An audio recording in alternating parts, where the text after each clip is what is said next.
Welcome to Dr. Roger and Friends, the bright side of longevity, hosted by three Ps in a podcast, Doc Roger, Teresa, and Danielle. Thanks for joining us for coffee and conversation.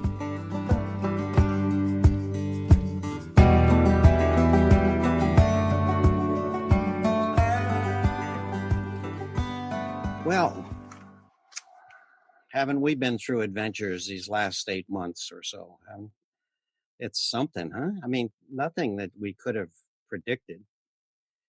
But, it's really, I think, called into question something that we have been talking about for decades, and that is about the whole idea of resilience. Just in normal life and later stages in life, we know that lifestyle, which can help give us a much better quality of life and in a healthy longevity. But that almost all comes down to resilience, I think, since life throws us curveballs. But now with this COVID thing, goodness, that's testing all of our resilience.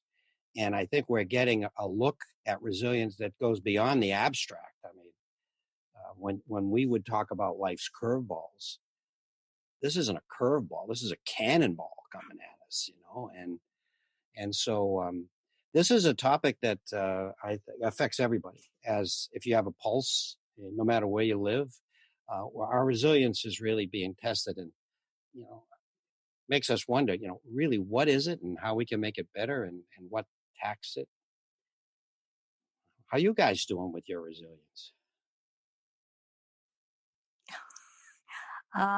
I'd like to say I'm doing well, but I happened to look at this How Resilient test that you sent me, Roger, and I got to say, unless you're grading on a curve, I might have failed in a couple of areas where maybe a few months ago I would have been doing better. I think we should go through it. Definitely. So this is a quiz from a book called The Resiliency Advantage by Al Siebert. He's a PhD. And this is 9 questions, and you're supposed to rate them 1 to 5. 5 means this sentence describes you. And 1, there's no way this sentence describes me, and then whatever is in the middle. So why don't we do that? Because I think the currency of surviving and doing well and having a good attitude and lifestyle and quality of life and everything right now in this environment, I mean, for those who aren't actually under fire, like in healthcare and aspects of senior living and others, and maybe mothers at home with their children. No, I think it does apply to everybody. But again, hats off to the heroes here who are really under fire and on the front line. And sometimes I feel like this is a little whiny or whatever when we talk about, our challenges when these people are facing such big things. So hats off to our heroes. But for the rest of us who are just basically locked at home. So here's the first question. Say again, Roger. 5 that's very much like me. That's right. 5, okay, got it. This sentence that I'm reading, 9 sentences. And if they describe you completely, 5, not at all, 1, and then whatever's in the middle. Okay. So I'm usually optimistic. This is the first sentence. I see difficulties as temporary and expect to overcome them. What do you think about that one, guys? 5, nailed it. Yeah. Yeah. Would John, your husband, say the same thing about it? He would. I'm very Disney, I'm sure. How he would rate himself, or how he would? No, you. I'm pretty sure he'd agree. Well, that's good. Well, Teresa, you're out there in California, in the San Joaquin Valley, and where everything grows. It's the breadbasket of not for bread, but for fruits and vegetables of the world, really. And so, I talk. You have helped me understand agriculture, but I have some others who are in agriculture. So this sort of things you kind of face all the time. Setbacks, usually weather or whatever, usually weather related or whatever. And so it seems to me that if you're in agriculture, this one's got to be a 5 or a 4 or 5 for you. It is for me. It is for me. That's right. Nothing is permanent. Well, for sure. I'm a Pollyanna, my wife tells me, and this so it I really tend to be half full all the time, and I guess that applies here. So I'm going to give myself pretty high 4 or 5. So the next one is feelings of anger, loss, and discouragement don't last long. Similar, but you know that can be a tough one. Loss, I mean, it depends upon what we're talking about for loss. There's degrees of loss. I lost my wallet. You know, I lost my ability to go to movies, or I lost my spouse. There's a big difference there.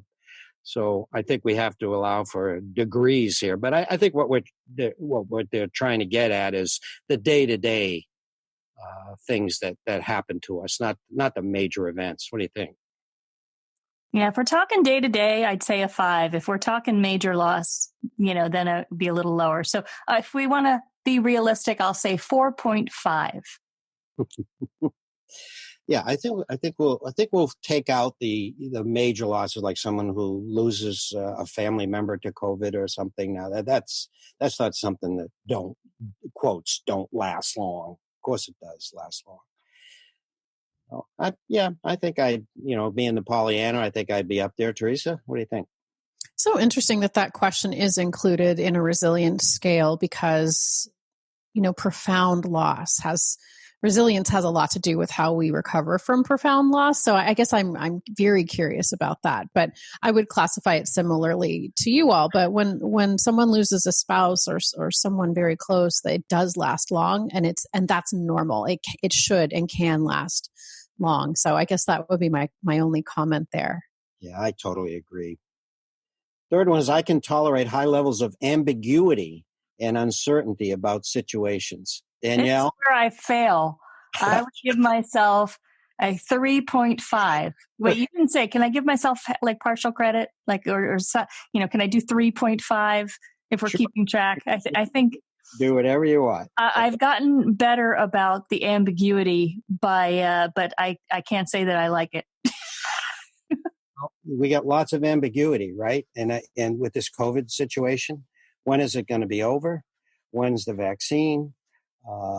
Who can I come in contact with safely? What can I do safely? Because, there's unfortunately, no firm, consistent advice. Maybe wearing a mask, but even that, depending on where you are, you don't get that kind of advice. So that's a tough one. But I think we know what they're trying to get at. Not everything is set in stone. You can't set a path and expect everything in life is going to go that way. And if you need that, then you're not going to be very resilient. Any thoughts, Teresa? Yeah, I think personally I'm somewhere in the middle. I can roll with some of it, but I mean, I don't know that anyone loves a high amount of ambiguity. Uncertainty.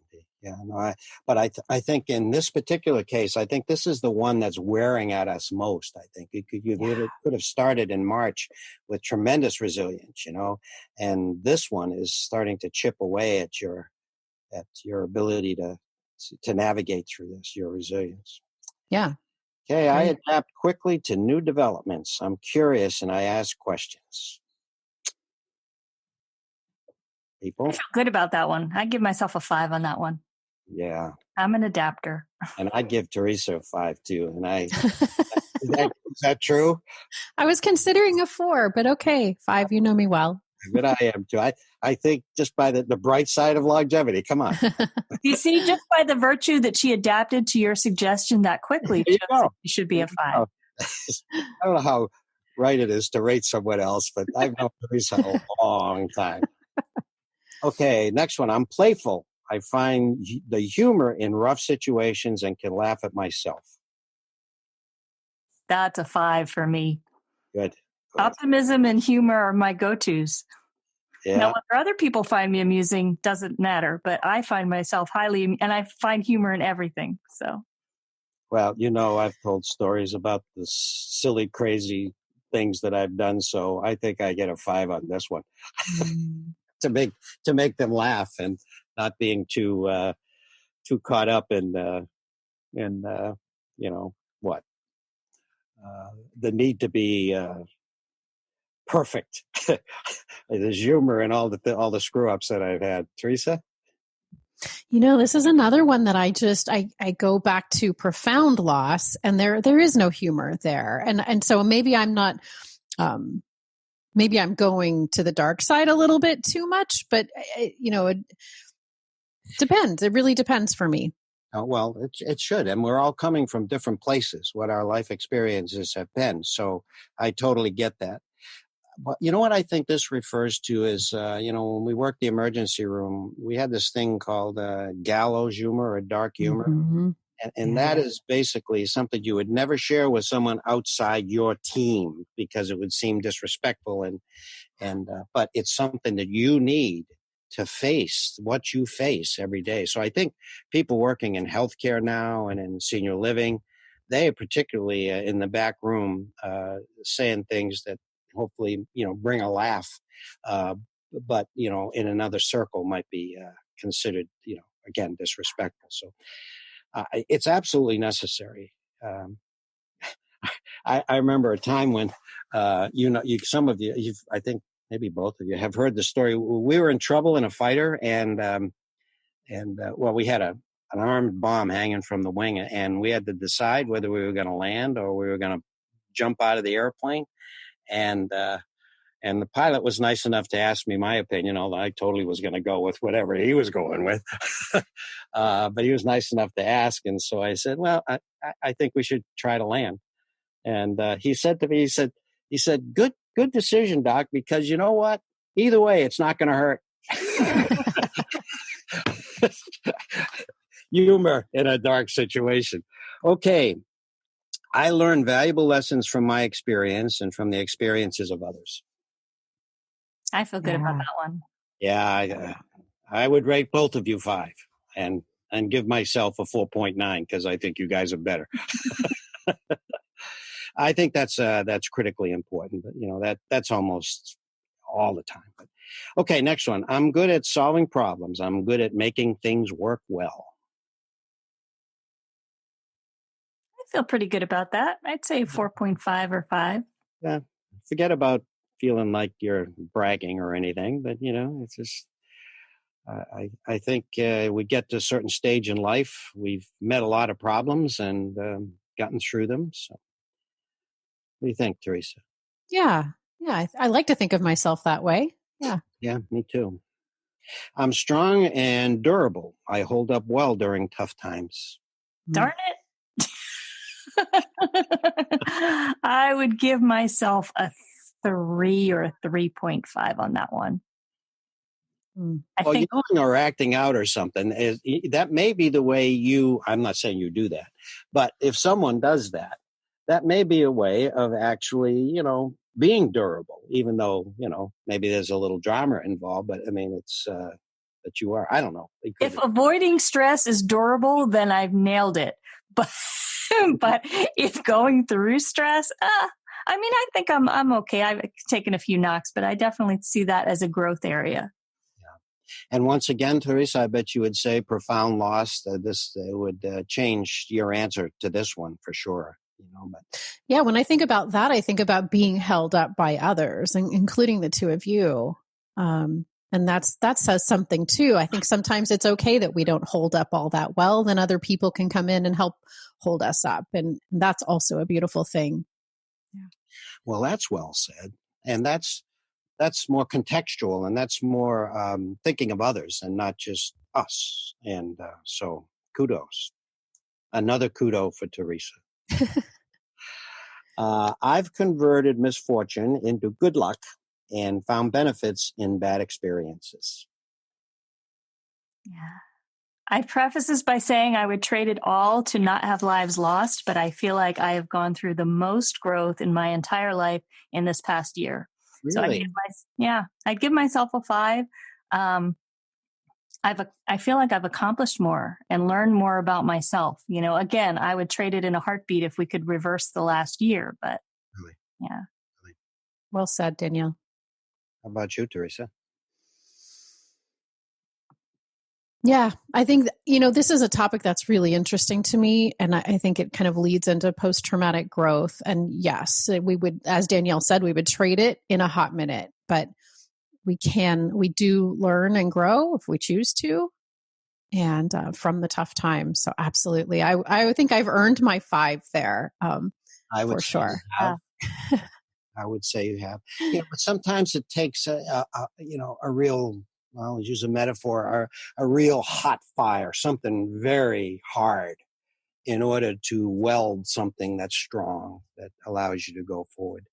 And we don't want those times, as you both have said, of course, but having to face it. I mean, let's face it, the greatest generation with the Depression, with World War II, with all they faced, they became the greatest generation because of it. Yes.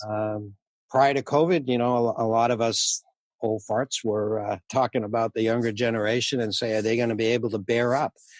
Well, this is growth by fire, I think, for many of them. Sure, I mean, it's nothing like the healthcare workers and people who are dying and losing family members, but kids who, especially adolescents, I see it in my grandchildren, who can't go to school, who can't play sports at a time in their lives when that is just about everything for them in their lives, where they are, and bearing up. That's good to see. So, we hate for it to happen, but that resilience is it's going to hold them well in future years, because life will throw you curveballs, right? Well, okay. So if you're keeping score, if it's less than 20, low resilience. 20 to 30, some resilience, 30 to 35, adequate resilience, whatever that means. And 35 to 45, you get the gold medal for resilience. But the good news is that it's a muscle and we can grow it, right? That's right, Teresa. And that's a very good point, because a lot of people think that resilience is something you have or you don't. You're born with it. And it's not that way at all. When you look at the traits that comes from the research of this, and we've already dealt with them as we ask those questions. But listen to this. I have 7 of them. There's probably more. Mindfulness. That's always there, right, Danielle? Absolutely. These are the traits of resilient people. Mindfulness, positive outlook, half full, flexibility, concern for others, healthy lifestyle, namely they're strong physically, mentally, emotionally, and everything. Sense of humor, we talked about that, and a strong sense of purpose. Post-traumatic people with post-traumatic stress and where they go from there. So if you look at those traits, you can see that these questions touch on them. Not all of them, though. I think, although it's in here, but there's a little bit on expectation. Remember how Ellen Langer's work, her book Counterclockwise, what we expect, we try to bring to reality. Our body does, and so that's a critical component. What did Darwin say? The ones who survive are the ones who are most adaptable to change. So let's face it, that's what we're going through now. It's not the strongest or the most intelligent, he said, but those who can adapt to change. Huge. And then there's the whole issue of expectations, like we talked about before. The Roger Bannister thing. You can't run less than a 4-minute mile. He did it, and then everyone else can do it because they saw he could do it. Right. So expectations. That's Ellen Langer stuff too. So anyway, I think in my mind, pardon the soliloquy here, you guys have more to offer, but I think if I had to break it down, I like to think of resilience as heart and head. Now, heart, not so much for cardiovascular ability, but, grit. Great book. Teresa's been recommending with that title, Grit. And passion, that part of heart. And head for our thought process, mindfulness, emotions, how we handle our emotions and our runaway chattering mind and all that, because that can drive us crazy at times like this. My God, if I go outside to buy a loaf of bread, I'm going to die. Right. You can't deal with that. Right. We have to realize that we cannot believe everything we think. Our brains are still very primitive in nature, and they have very few main jobs. One of them is to keep us safe, and the other is to seek pleasure, and the third is to be efficient. So we can boil so many things down to our primitive brains trying to accomplish one of those three goals. And we can just say, brain, I hear you. But to your point, Roger, I think in your book, you made such a beautiful point that you were referring, I think, to our whole bodies, that we have like 1.0 bodies living in a 3.0 world. And it's very true of our brains. 1.0 version brains living in a COVID world. It's a recipe for our brains to run away. And we don't have to let that happen. There's a book, Why Don't Zebras Get Ulcers? And for the life of me, I can't remember the author, but we can fill it in. He's at Stanford, but he writes about stress. And just this point that you made, our ancestors, who we still mirror, because we haven't evolved much beyond the hunter-gatherer age in our minds, they would see a brown thing in the grass. Now, you could be positive and say, that's a rock. I'm going to go sit down on that rock. Or you could be negative and say, that's a lion. And for survival, those that thought it was a lion and gave it a wide berth and worried about it, they're the ones who survived, and that's what we have today. So you are absolutely right on, we're kind of wired to be towards the negative, unless we now, since we don't live in that kind of very high risk world, at least the way it was, that we still reflect it, but we have to work on that with our chattering minds.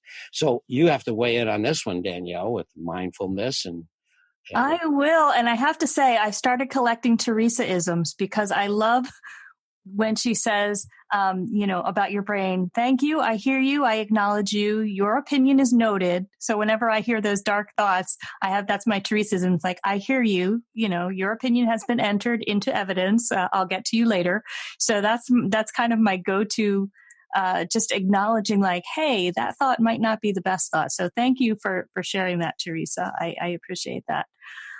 If I had to add anything to this list, it would probably be, mindfulness. We talk a lot about it. And we talk a lot about positive outlook and glass half full, but I feel like there's more meat to that. And that's hope, which also people think of hope as fluffy. I hope you get better. I hope it works out. The reason I love it, it's the only thing that comes out of unhappiness. You think of positive emotions like joy and some other things that are just built out of good things that happen. Hope comes out of bad things happening. And it's a little different from optimism because it's very action-based. Like I can be optimistic for the future with no evidence that this pandemic's going to end. And I like to think it will, but right now it's kind of, we're not sure. So hope is kind of the action-based tool that you can kind of add on to optimism. Say, I know it's going to work out. But what can I do to ensure that it's going to work out? I really like psychologist Charles Snyder. He does a lot of research on hope, and he talks about setting that goal, developing your strategy, and most importantly, where optimism ties in, stay motivated and just like don't give up. I'm going off on a tangent, but the benefits. Yeah, the benefits of hope are huge. One of the things to your point, Roger, about the lion, in addition to the physical health, the mental health, better relationships, better self-esteem, less anxious, people who have hope are more likely to see something as a challenge versus a threat, which I think is huge. And one little like factoid, hopeful people have been shown to be 14% more productive at work. So they get done in 7 days, what takes the average person 8. So, and I know I focus on hope a lot. It's my middle name. So it's, hope literally is my middle name. Oh, wow. Well, then you have to. Yeah. Well, and I think it's important to note that, even when you're right in the middle of such complete darkness and you can't see hope, that we can look to others who have walked that very similar journey and let them represent to us an example of what's possible. And I think we can all attempt in our lives to be an example of what's possible. And when we see someone else in darkness, like we can be a candle into that darkness. And I think so even when there's no hope, we can open our minds and look for hope, and what we search for, we often find. I think we should add that as an 8th point out of your 7 traits. Add an 8th one is the support of others, because you mentioned it twice, Teresa, and it's so important that we all, not to think we have to do it alone, that we can lean on each other at different times when we need it. That's absolutely great point, and Teresa, I'll say that you served that role for me in times past here. So it's one of the 3 of us. Well, we've all been through things, but it is. I think it's critically important. And I want to, I guess we're getting around to the time of closing, but as I get older, Danielle, you always like to hear me say this, it seems to all come down to mindfulness. Mm-hmm. Everything. Quality of life, health, everything in mindfulness.